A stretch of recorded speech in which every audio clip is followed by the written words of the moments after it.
Hi, and welcome to the Women's Business Society podcast, where you can listen to the experts while I pick their brains for hot tips and tricks to help grow your business. Thank you to our major sponsor, Book It Bookkeeping, and a shout out to all our members, with a special mention to So Beautiful, who provides all the gifts at our WBS networking events. Hi everyone, so today I'm talking to Kristie from Inspired Portraits, and we're talking about why should you hire a professional photographer and what to look for in terms of lighting, posing, composition, and connection. So thanks for joining us today, Kristie. You're welcome. Thank you for having me. And I just want to give you another shout out because you are one of our WBS photographers. So you're the lady who helps me make everyone shine on social media, because you take the photos and I can get the photos and use them in our magazine. And so without your support, I wouldn't be able to promote, women in business the way that I do online. So thank you for capturing all those moments. And I've just got files of all these wonderful pictures from our events, and I love photograph, and they're memories for events I'm not at.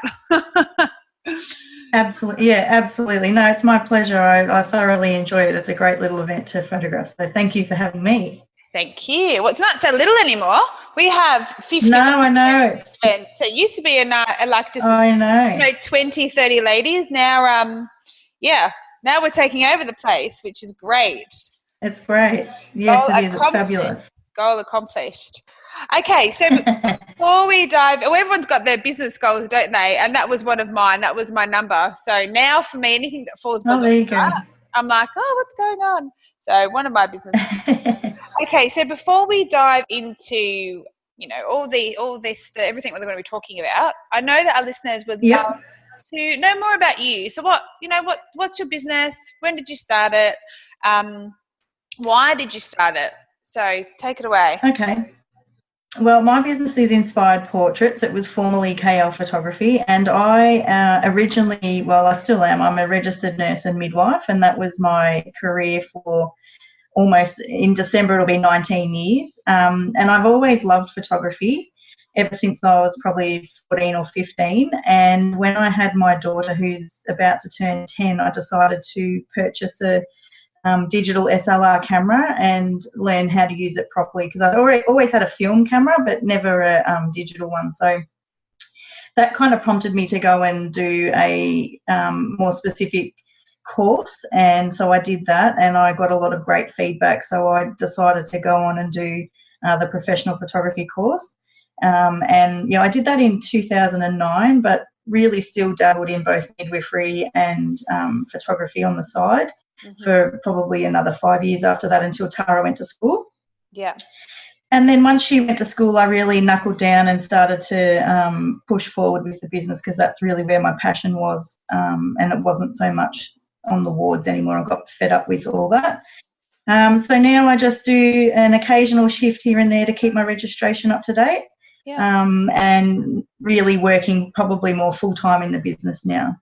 So the business is really focused on allowing clients to reconnect and rediscover what they love the most about their loved ones, and taking those moments of discovery and putting them into beautiful pieces of artwork for their wall, or a product for their home, an album or something like that, something that can become an heirloom for generations to come. So that's really the focus of my business, really helping people to do that.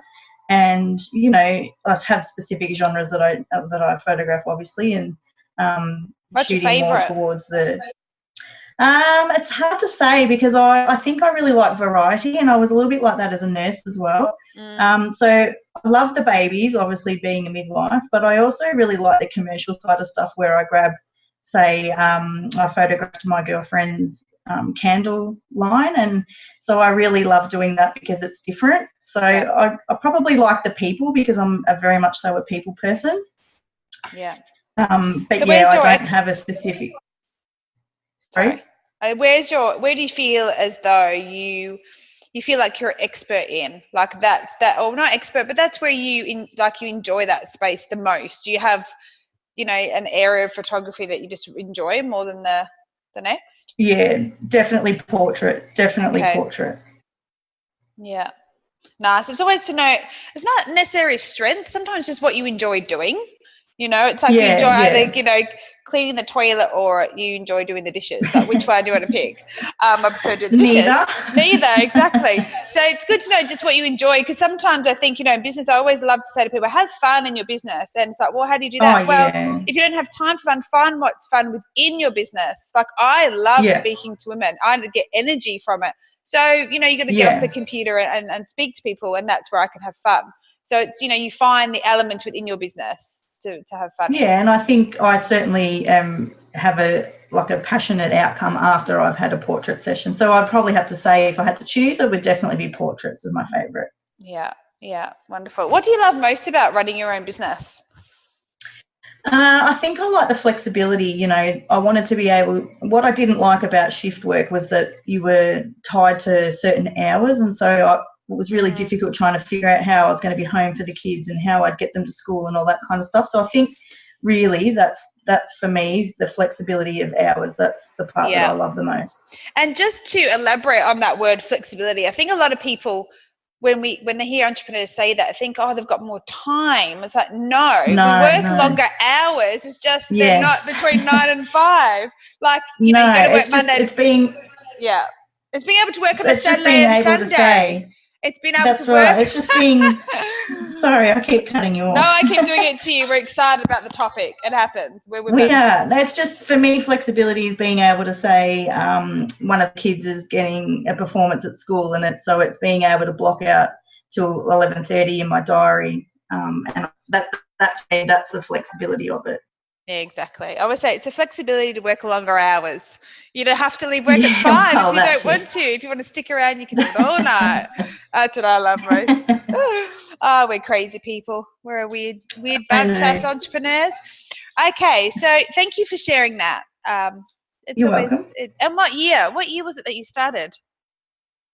I did my course in 2009, so I probably by 2011 I was really starting to take on clients and be paid and stuff like that. So, but really only the last 3 years that I have been full time. And this will help, because this actually came out. I want to talk about your business name change, but I want to talk about in just the business side of things, because this came up on our private page. WBS, we've got a private page where all the members are. And for people who didn't know that, but there's been a few businesses that have messaged me to talk about their business name. Now, what a lot of people don't know is that WBS was once Mum Pages. We started off as Point Cook Mums in Business, became Mum Pages, and then we changed and we became WBS, and it fits, you know, our goals. And that happens. That's why that's why I changed our business name, and it's great. So this topic did come up. Should you do it? The reason. So I want to talk about your journey into changing your name, and maybe someone might get the confidence to reinvent the wheel a bit. So when I first did my course in 2009, we were going out on location in the city of Melbourne, and our teacher said to us that we needed to have business cards organised, which meant that I needed to have a business name. And I was a little bit worried about having Kristie Dutson Photography in case I ever got divorced or whatever. And I didn't really want people knowing my name either. And so I just went with Kristie Louise, which was KL. But I never really loved it. And so when I, about 3 years ago or 2 years ago, I decided that I wanted to change the way my business was perceived, and I wanted it to be more of a professional.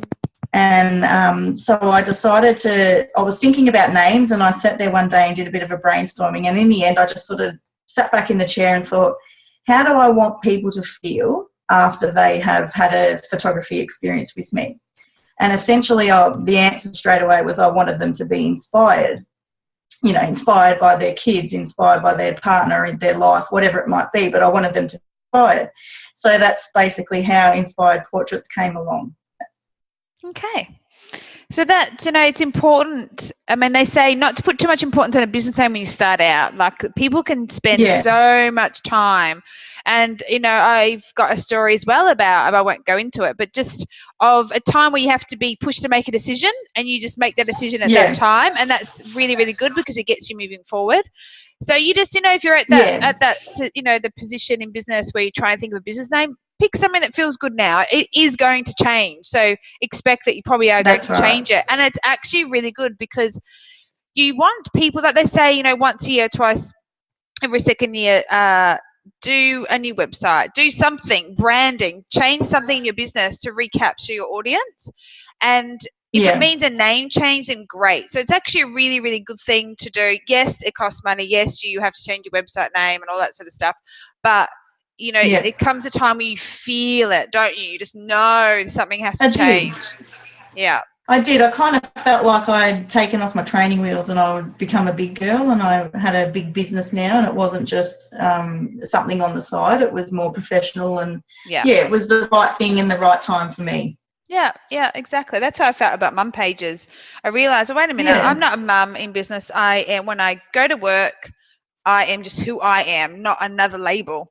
And just who I am. And everyone was saying this, and like, we need to be calling ourselves something else. So you grow into new shoes, but so it changes. It's all good. Thank you for sharing that with us, because I know people sit on the fence a lot with that. And I think if you ask the question, it's time to change your business name. That's exactly it. Right. If you've asked the question. Okay, so let's get stuck into it. So we are going to talk about why you should hire a professional photographer, which, oh my goodness, you should have professional photos done. They should be a little file in your computer that anytime someone asks for an interview, anytime of anything you need a photo, you've got a professional photo sitting there. There's nothing worse from my side, receiving a photo that I need to do like a member profile and interview, and it's fuzzy, or it's for the magazine. I'm like, this does not represent your business very well. And I always say, you need to go see one of my photographers, one of the WBS photographers, please. Go sort this out, because we're always about our presence online, but what about, you know, who we are? People want to see that these days. It's very important. And don't send me a photo of when you're done in the kitchen, like with your mobile phone and a selfie with that lighting. Like, it doesn't look good for my business. I don't want that. No, that's right. No, I'm all for pushing for the professional branding online. Don't you worry. Yeah, and they think anyone can grab a camera and take a photo. No, it's not true. There are people that specialize in portrait photography, and there's a reason for that, because you guys have all the lovely lights and all those things. So this is what I want to get into, because I respect photographers. Like I said, I'm married to one. I know what he goes through, and I respect what you guys do. So please, why should we hire a professional photographer? Take it away, Kristie. Okay. Well, the first thing really is there's a couple of things that are really important for why you should hire a photographer. The first reason really is that professional photographers essentially have had formal training. So that could either be through university training or even just a TAFE training. Some people have trained online courses, and they're okay as well. But, you know, the main thing is that they have had some sort of professional training to give them the technical skills to know what they're doing. The other thing a professional does is they usually will offer a full service studio. So that means that they sell products, and you go into the studio and you view your products there, and you know you're sort of being guided by the professional as to what you should purchase and how you should purchase it and all that kind of stuff. The other thing that's really important is that a professional photographer is fully insured. They're insured for their business as well as public liability. You never ever ever know what's going to happen in a shoot, who may injure themselves, so you always need to be covered for that. Most professionals will be a part of the Australian Institute of Professional Photography, and that's we don't really have a regulated industry, unfortunately, but those that are a part of the AIPP have a great resource there that they can get contracts and all sorts of stuff through the AIPP. And I've been a member now for 4 years, and it's quite a stringent process to become a member. You have to submit, I think it's up to 20 photographs now, and there's a board of 3 people that will go through your photographs and mark you out of 10, I think it is, whether you can be passed or not.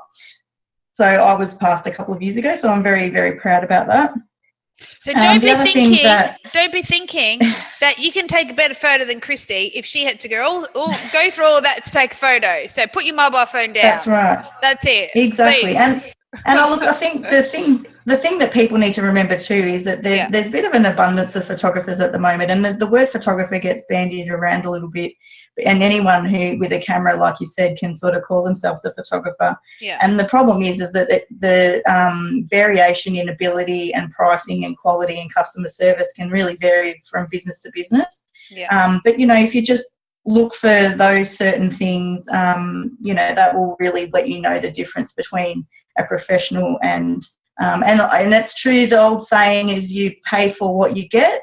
Yes. Sometimes the cheaper isn't always better in the long run. I have a lot of clients that come to me after they've gone the cheaper route, and it's just not what they want. But so there's a massive difference. There's a massive difference in I dealt with it in the fashion industry and just events, and now obviously with WBS, the quality between different photographers, even just the setup. Event photography is not easy. Yeah, it's not easy to do. No. But just in different industries, you see it. So it's like, whoa, that you put two different photographers work together and you see it. The energy, what they capture is different. I'm all for helping people who are starting over and, giving advice where I can. I think, I was really lucky to have a few people reach out to me when I was starting out and advising me on colour, the correct colour. And, then that's really important too, because a photo can be fabulous, but you get it printed and it's green. Well, that's not going to be looking too great. So there's a lot that goes into being a professional, and I just, yes, it does. I just think it's important to know the difference.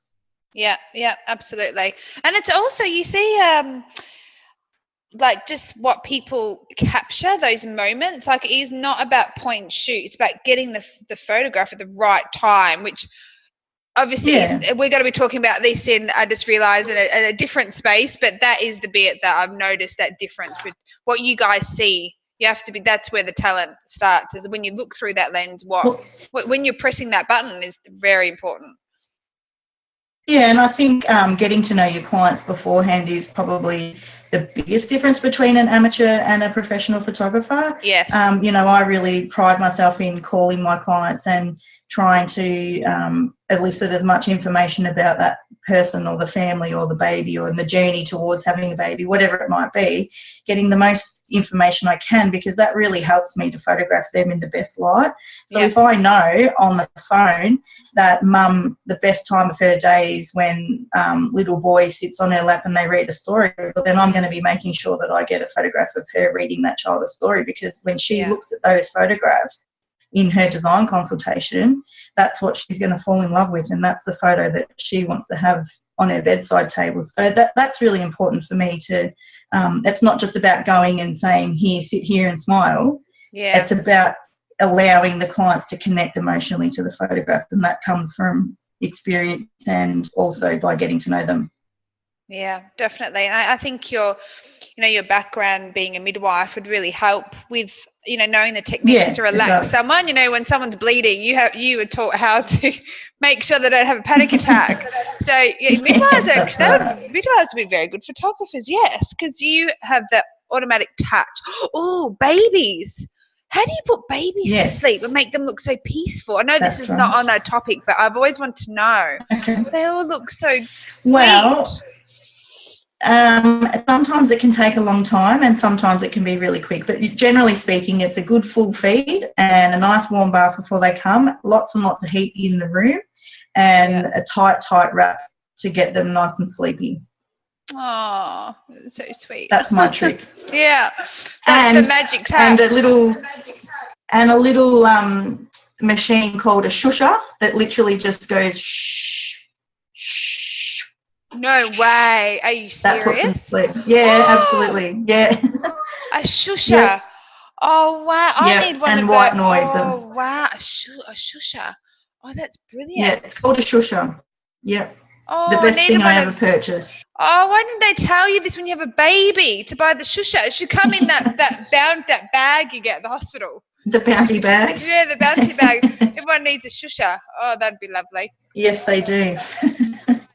Okay, Kristie, so let's talk about lighting. Awesome. So when you're talking in terms of lighting, there's two sorts of light source. You've got your flashes for indoor studio lighting, which is obviously going to be easier to use because you can control the light and the direction of the light. The outdoor, you're using the sun, and so you really need to have light that's a little bit softer on the face. So I tend to shoot in the morning, I'll shoot little kids, and in the afternoons around the golden hour I'll shoot families with older kids and couples, etc. When you're looking outside, generally speaking, if you need to shoot during the day, I would be looking for shade. So the reason that you're looking for shade is because you don't want the harsh shadows that the sun creates. You don't want lines under the eyes, lines under the nose and chin. It can make someone look a lot puffier or look like they've got more weight on, and that's certainly not something that you want to do for a client. So I will always try and shoot in the shade, even in the morning, because it just means that there's no shadows on the faces, and I can control that in post-production if it's a little bit darker.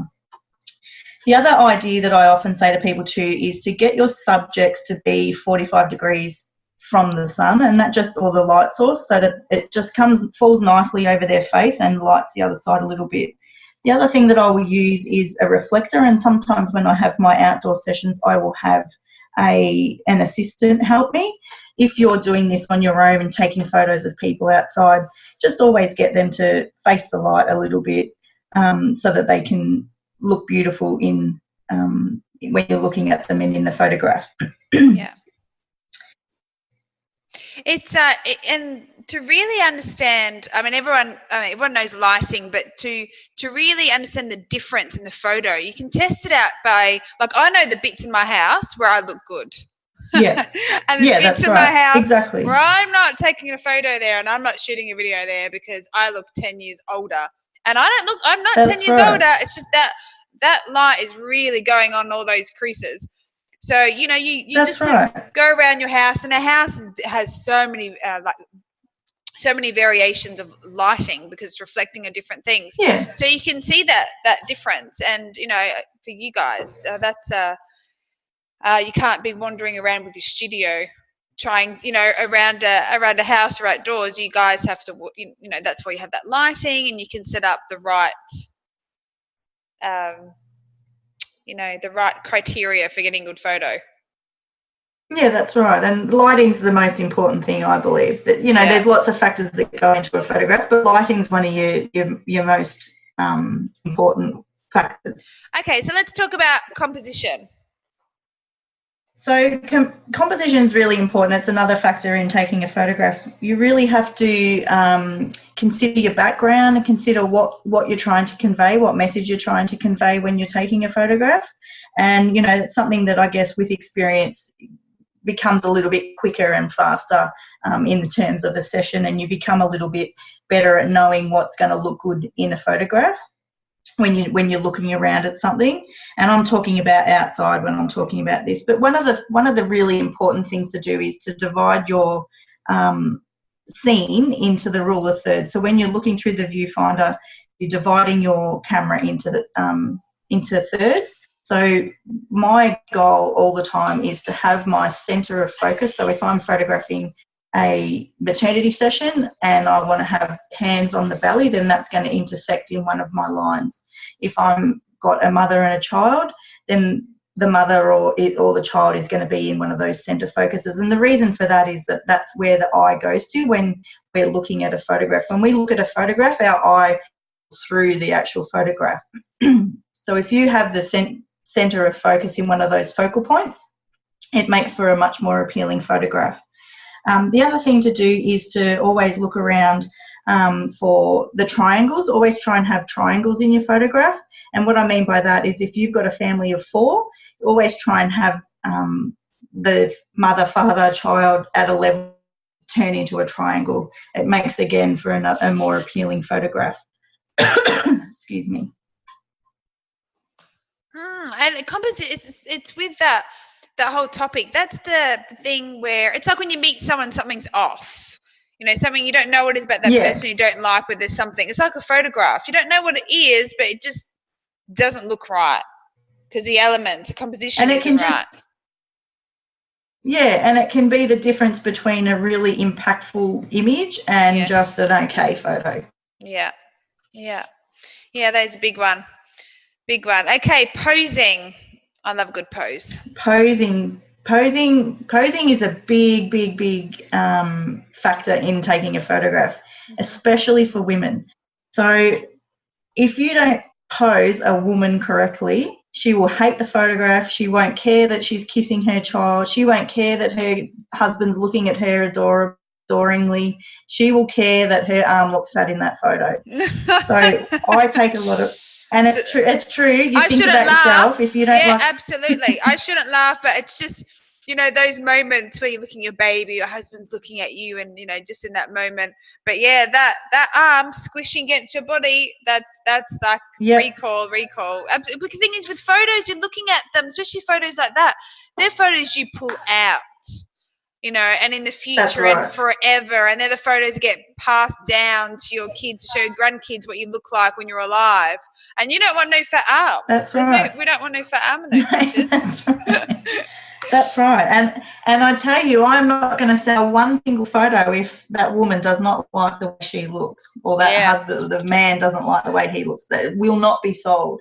So I take a lot of time in ensuring that I've got my posing correctly. And so what I always do with women is get them to stand on a 45-degree angle so that their shoulders aren't straight to the camera. As soon as you turn someone a little bit side on, it automatically gives them a little bit more depth and makes them look more appealing to the eye. Yes. And the other thing to do too is to remember to get that person just to lean forward ever so slightly, because whatever is closest to the camera will be the largest. So I always get women just to lean forward slightly with their chin out and down, and that just ensures you don't have any double chins and all that sort of stuff. Yeah. For groups and families or large group photos, I always try and do one where say, for example, you have a family of 3 siblings with husbands and wives and kids, and then you have your grandparents. I would always pose the grandparents in the middle, and then the individual families, I would pose them sort of on the sides. So that when people have big group families and you're thinking about Christmas and Easter and stuff like that, the tendency is to get everyone in a big line. And whilst that's great, and that's kind of what everyone does, it doesn't look as nice if you pose people sort of in little groups like that. So I always try and put people in little groups and stagger them slightly. They don't have to be in one line. You can bring a couple in the front, a couple down a bit lower. As long as you're in the same focal point, like focal length, it's going to be okay. It's once you start having a few in the front, a few in the back, and you're too far apart, that's when you'll start running into problems like being out of focus and things like that. Yeah. But yeah, so the main thing really is, I think, and this is one of the big differences between an amateur photographer and a professional, is the posing. They know how to pose you in a more flattering light.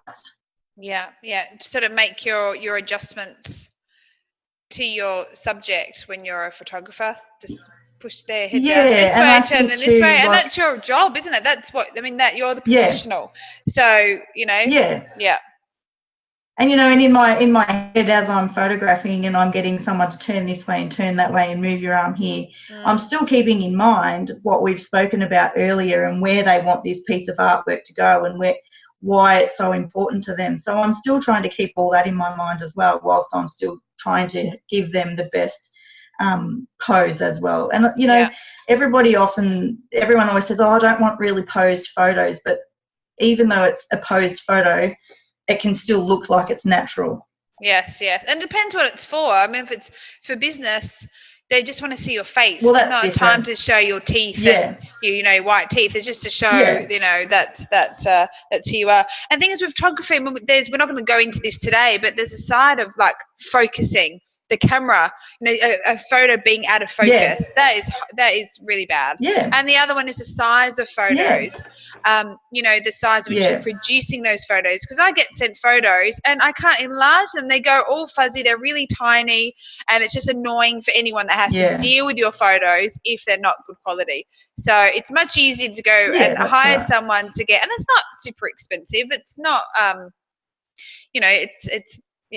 I think portrait photography is something that is affordable for most people to get done for their business. Well, look, my opinion on photography pricing, and it's so varied between photographer to photographer, but I think it's something that you have to value. So if you value your family, you value your loved ones, you want them to know what you mean to them and they mean to you, then you will be willing to make the investment. And that's what it is. It's an investment. And, that's why I have payment plans available, because if you want to go and buy a couch, Harvey Norman has GE Finance, because they know that if you want it, you want to pay it off. Yeah. So it's the same kind of thing. It's an investment in your future generations and heirlooms for future generations as well. Yeah. And it's a moment in time you can never, ever get back. Yeah, absolutely. And the thing is, as a photographer, like I was just thinking about this, we were talking about grandkids looking at photos. You know, if that photo's not good, you're going to have grandkids 50 years on saying, my goodness, what was that photographer thinking? You know, you've got that stamp on your work. And, it is. That's photos right. are something that it just doesn't sit in the drawer. They come out and are shared with family and friends. But yes. All right. So connection. I love, this is my favorite bit. This makes a good photo. Yeah, it does. And it's my favorite too. And it's really probably above all the other technical things like the lighting, the posing, composition. Yeah. If you don't have a connection in the photo, it's not going to mean anything to the person that's looking at it.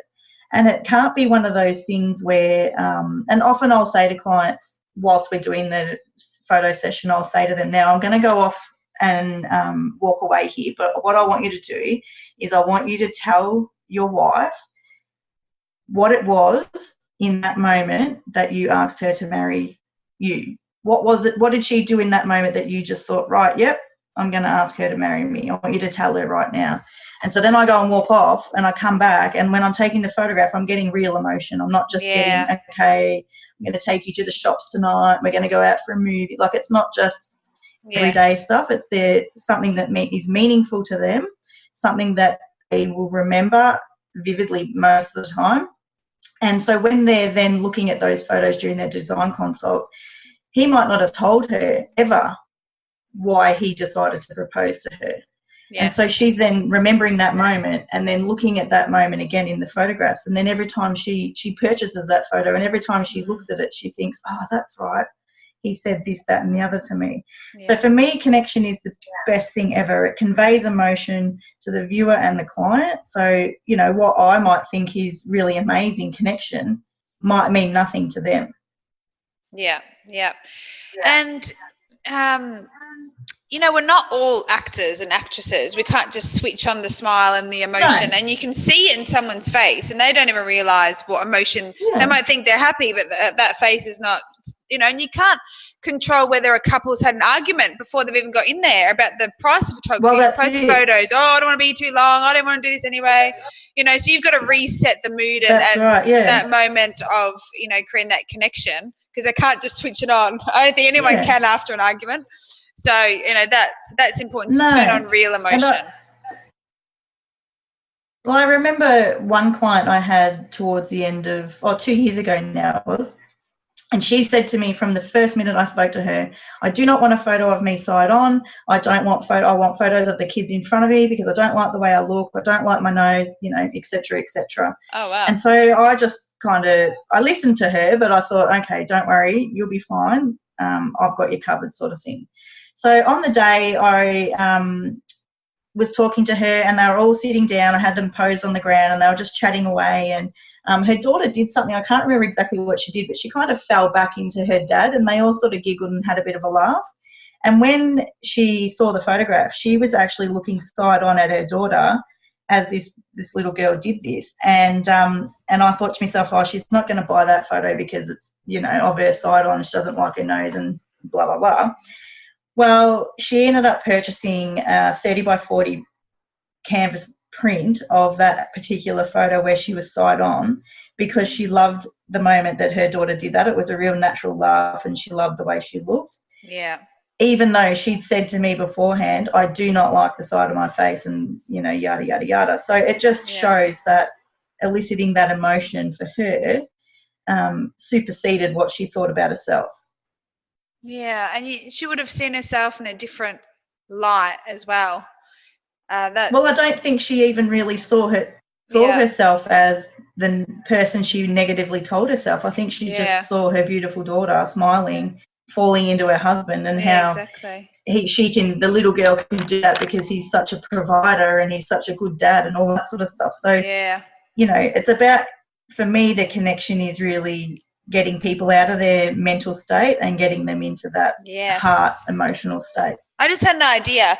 We need to remove all mirrors in houses and put up photos of like when we were looking really, really good and when we're happy and smiling, because that's really who we are, not the person we wake up in the morning and we say stupid things to that person in the mirror, which isn't real, but photos of family and happy. So mirrors need to go and happy photos and the truth on the walls. Well, that's it, because at the end of the day, how we see ourselves is not how everyone else sees us, and it's not how our kids see us or our partners or whatever it might be. So that's why I think getting people to get out of their headspace and into more of an emotional place is so much more important for me as a photographer. Yeah, absolutely. Connection. A connection, it's like before we got on this podcast, we made a connection. So then we were more comfortable speaking to each other, even though I know you. But we do that every day. We're building rapport with people, making people feel like they can trust us. That's right. And it's so it's nicer to actually interact with someone when you have made that connection. You just can't go in there and say, I was going to say something rude then. You can't ask something before you before you build some sort of rapport. That's right. And you can't get people, especially photography, you can't get them to be vulnerable around you, and whisper sweet somethings into each other's ears if someone's standing in the room, like, Kristie, can you get out? That's right. Yeah. And like we had family photographs earlier this year, and I'm certainly not at my most ideal weight, and so I was really nervous about doing that. But we flew to Sydney to do it because the photographer that I wanted, I knew that she would take care of me and make me look my best. And I remember at one I went, we got hair and makeup. I felt beautiful. It was, an awesome experience. But one of the things that she said to me in the middle of the shoot, she wanted me to go and do something, and she stopped and she looked at me and she said, "Now you trust me, don't you?" And I was like, "Yeah, absolutely, 100%. She goes, "Right, okay, trust me, just go and do this, blah, blah, blah, blah." And, like when we got the photographs, I understood why she was getting me to do it, because they looked amazing. But I thought, it's true. You have to trust the person that you're being photographed by. Simple. All right. So let's talk about artwork and products. Yeah. So artwork and products, that's probably one of the biggest things that separates an amateur photographer from a professional. A lot of the young or the up-and-coming photographers start out by shooting and burning. So they put, 1,000 photographs onto a disc, and the client can go off and print them as they wish at wherever they would like to print them at. And it's often for a really cheap price. So sometimes it can be a bit of a shock to the system when clients come and they ask for a quote, or you quote them, and, you're quoting 1,500 or something like that, and you can hear the audible, "Oh my God, I didn't think it was that expensive," that kind of thing. But the thing that you have to really remember is that, professional photography is a service, and it's a quality service, and I don't like to give out anything that's not quality. And my stuff all goes up to Queensland to be printed, and I could go down to Point Cook and get stuff printed, or I could go to Melbourne to have stuff printed. But the guy that I get to do it, he has amazing customer service. His products are second to none, and I know I'm really confident in the prices that I set for those products, because I know that they are worth it. Yeah. So, and I think the difference too is that because our industry is unregulated, prices are different from photographer to photographer, and that can sometimes be a bit confusing for clients as well, because, if you go get a plumber, majority of the time they're all about the same price for the same service. Yeah. And, each photographer will sell something different too, and the stuff that I sell is the things that I like, essentially, or that I think my clients will like, and best represent their photo session with me. So, I sell quite a few collections, and I call them my premium collections, and they're specific pieces of artwork put together to look like, like a story, basically. And then I also have different finishes that they come in: acrylic, metal, framed, canvas, etc. And then for people who don't have a lot of wall space, I also have some off-the-wall products like a portrait box. So you can get a whole heap of matted prints, and you can pull out the mats and put them up on the wall. You know how a lot of people in their hallways these days have, sort of different, making like different shapes in their hallway and stuff like that. You can put it straight up onto the wall. I have crystal blocks that can sit on a desk. They're absolutely stunning. They're like a glass brick with the photo in it. And then, you know, things like beautiful albums and stuff too. And albums are those things that you can get, that you keep for years and years and years, and they get passed down from family member to family member. And you know, and so I really urge people to take some sort of memento from their photo session. And I don't really, I don't look at digital files as a finished product. Not something that I really push to the clients. Most people don't ask about it, but if they do, I always ask them, you know, what would you like? Why do you want to use the digital file? What do you want it for? And generally it's to share on social media or just to have up, you know, on file on their computer for whatever reason. So generally speaking, whenever a client purchases artwork or a product of some description, I'll give them a social media file, and so they can share that on social media to their heart's content, and that usually satisfies that urge. But in the event that they do want digital files, it's always something that I have in the back files there. It's just not something that I really try and encourage people to do, because like I said, I'm a full service studio and I really want people to walk away with a finished product, not just something they, you know, I purchased digital files from our session, and I, you know, I've got them sitting on my desk here on the USB and haven't printed, and that was in May. So I know that's why it's so important to have printed it up on the wall, because if you think you're going to do it yourself, you never have the time, you never have the money, all that sort of stuff. So yeah, so that's the reason I think artwork and products are really important for families. You know, it's just to keep the heirlooms for generations to come. Yeah, and I think it's important to, I just forgot what I was going to say. It's important, that's what I was going to say. Photographers. I think photographers really need to stick to their pricing, stick to the business model that they want, and not adjust it, because there was an issue. It was, when did this start? I think 7 years ago. I'm just trying to remember. There was a transition where you had all these new photographers came in that had a camera, and they dropped the price. And so a lot of photographers were freaking out, because there was like, oh, hold a minute, you know, our market's flooded now and we're not valued the way we used to be.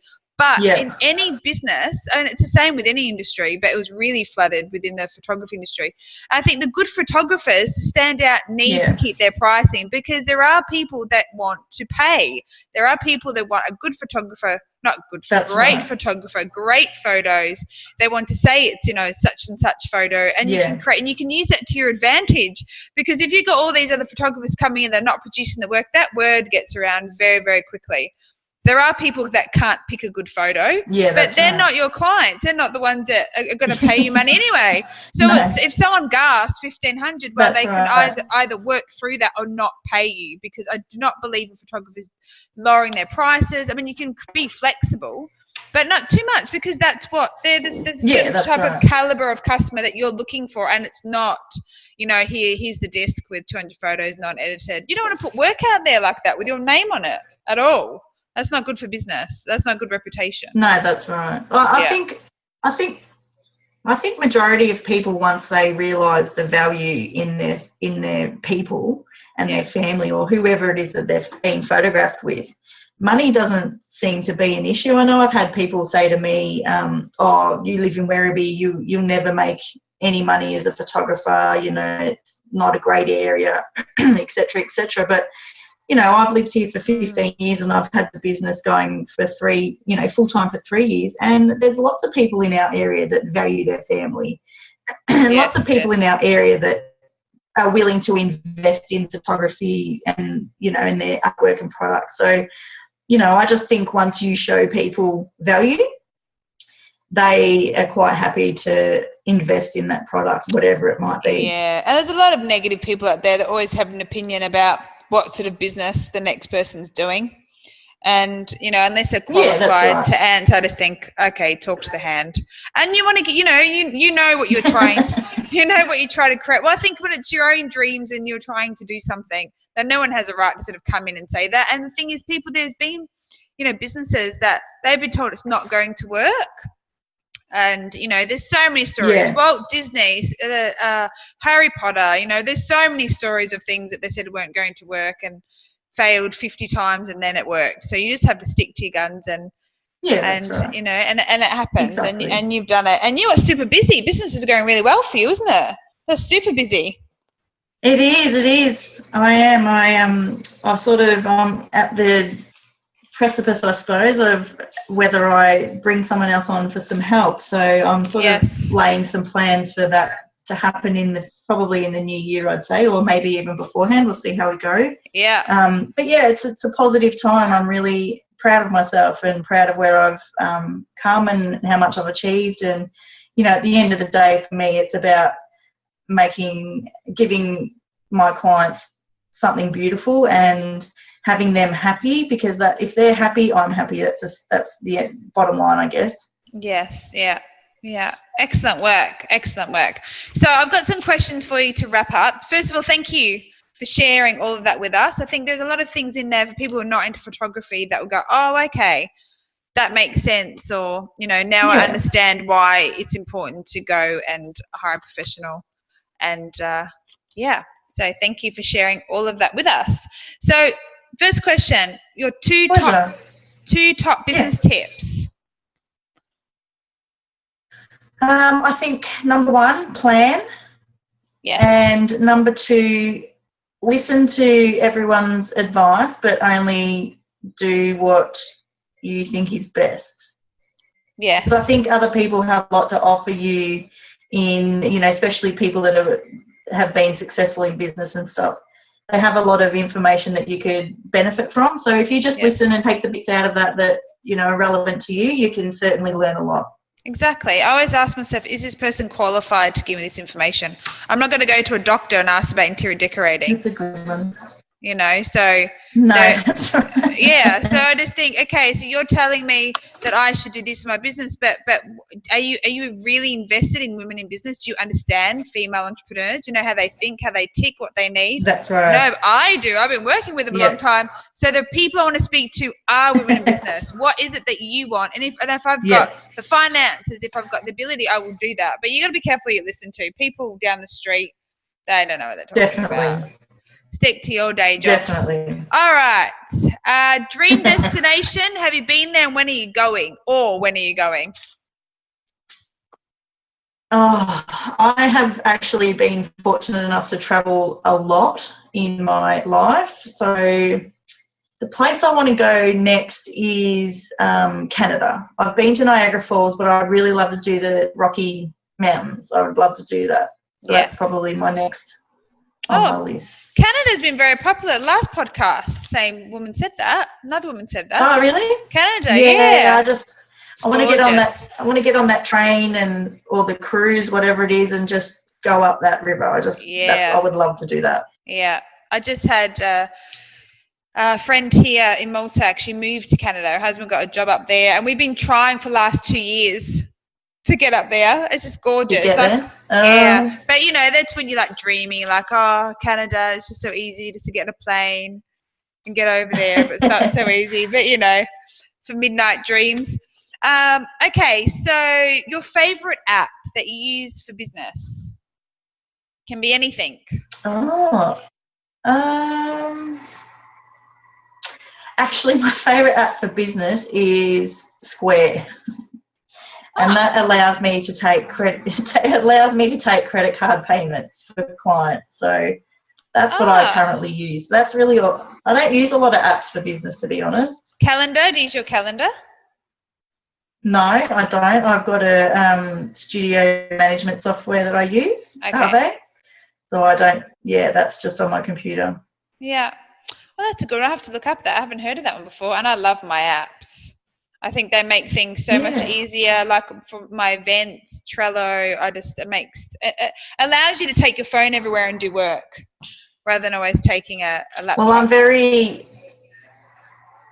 non-tech savvy, so I still work with a paper diary. Yeah, but you're a photographer. I run a business on the other side of the world. If I don't have apps or I have Wi-Fi, I'm screwed, Kristie. I'm screwed. I lose connection. I lose connection with my world. So I have to get texts over very quickly. Okay, what's one thing you couldn't live without in life and in business? What keeps you going? Passion. Yes. If I wasn't passionate about what I did, I would not be able to do it. It's as simple as that. Yeah. Yeah. For life and business? Yes, for my life, I wouldn't be able to do without my kids and my husband. Yeah. They are why I do what I do. They're annoying, but we couldn't live without them. That's true. Yes, that's very true. Yeah. I'm missing my kids now. Okay, moment over. I'm just joking. Wow. Thank you for your honesty today. Thank you for your time. Internet, so everybody's been a bit testy at times, so sorry about that, but you get the gist of what we're talking about. So yeah. Yep. Thank you. And thank you for being one of our photographers this year. Really, really, really, really means a lot to me. Oh, pleasure. That you come out and do that for us. Well, so thank you. Well, thank you for, first of all, having me on your podcast. I didn't know what I was doing as I was trying to sign up for it. So thank you. You've enlightened me to something new. Yeah. And you're another it's virgin. My pleasure to photograph the event. You're another version. I think you're the fourth one I've done. Fifth. I think you're all were virgins, actually. It's been quite enjoyable because all of you thought you all were really, really nervous. I've never done this before, and then you're all naturals. Because the thing is, I think when you're trying something new, you've got no expectation. There's no bar to reach. Yeah. It's just, okay, what do we do? And you guys all trusted me with that. So that's meant a lot to me. And I think it's been lots of fun. So would you come back on again? It has. I will. I'd love to. Thank you. Excellent. Okay, well, I'll let you go and enjoy the rest of your evening. So that's it for this episode of the WBS podcast. I hope you enjoyed it. You can find all our episodes on iTunes, Stitcher, SoundCloud, or by searching for Women's Business Society on any podcast player. If you're a female entrepreneur, head on over to WBSociety.com to find out how you can become a member. Whilst you're there, check out the WBS magazine, which is full of tips to help grow your business. The Women's Business Society promotes, connects and motivates female entrepreneurs. We look forward to seeing you next time. Bye.